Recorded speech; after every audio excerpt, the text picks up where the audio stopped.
ദൈവത്തിന്റെ അതിപരിശുദ്ധമായ നാമം വാഴ്ത്തപ്പെടുമാറാകട്ടെ. അനുഗ്രഹീതമായ നല്ല ദിനം കൂടെ ദാനമായി തന്നിരിക്കുമ്പോൾ നല്ലവനായ ദൈവത്തിന്റെ കരങ്ങളിലേക്ക് ഏൽപ്പിച്ച പ്രാർത്ഥനയോടെ നമുക്ക് ആരംഭിക്കാം. 2 കൊരിന്ത്യർക്ക് എഴുതിയ ലേഖനം 4-ാം അധ്യായം അതിന്റെ 7-ാം വാക്യം. എങ്കിലും ഈ അത്യന്ത ശക്തി ഞങ്ങളുടെ സ്വന്തമെന്നല്ല, ദൈവത്തിന്റെ ദാനമാത്രേ എന്ന് പറയേണ്ടതിന് ഈ നിക്ഷേപം ഞങ്ങൾക്ക് മൺപാത്രങ്ങളിലാകുന്നു ഉള്ളത്. അപ്പോസ്തലനായ പൗലോസ് പറയുന്ന വാക്യമാണ്, എങ്കിലും ഈ അത്യന്ത ശക്തി ഞങ്ങളുടെ സ്വന്തമല്ല.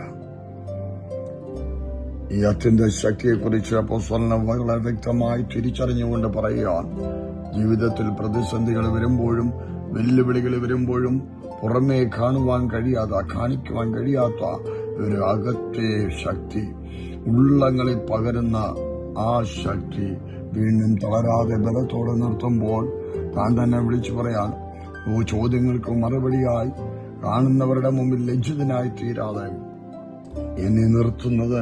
നമ്മെ നിർത്തുന്നത് നമ്മിൽ പകർന്നിരിക്കുന്ന ഈ അത്യന്ത ശക്തിയാണ്.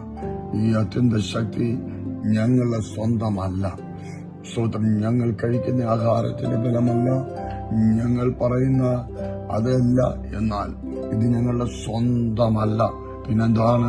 ദൈവത്തിന്റെ ദാനമാണ്.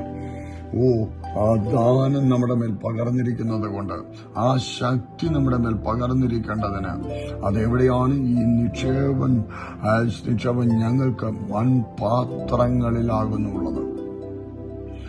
ഈ മൺപാത്രങ്ങളിലാണ് അത്യന്ത ശക്തി പകർന്നിരിക്കുമ്പോൾ ഈ ദുഷ്ടലോകത്ത് ആ ശക്തിയാൽ ബലപ്പെട്ട് വീണ്ടും മുന്നേറിക്കൊണ്ട് ധൈര്യമായി പറയുവാൻ കഴിയട്ടെ, ഹല്ലേലൂയ, സ്തോത്രം, ഞങ്ങളുടെ ദൈവത്തിന്റെ ദാനമായ ശക്തി ഞങ്ങളുടെ മേലുണ്ട്, ഈ മൺപാത്രങ്ങളിലുണ്ട്.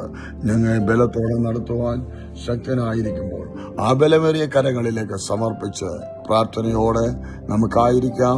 സ്വർഗത്തിലെ ദൈവം നമ്മെ ഏവരെയും അനുഗ്രഹിക്കുമാറാകട്ടെ. ആമേൻ. God bless U.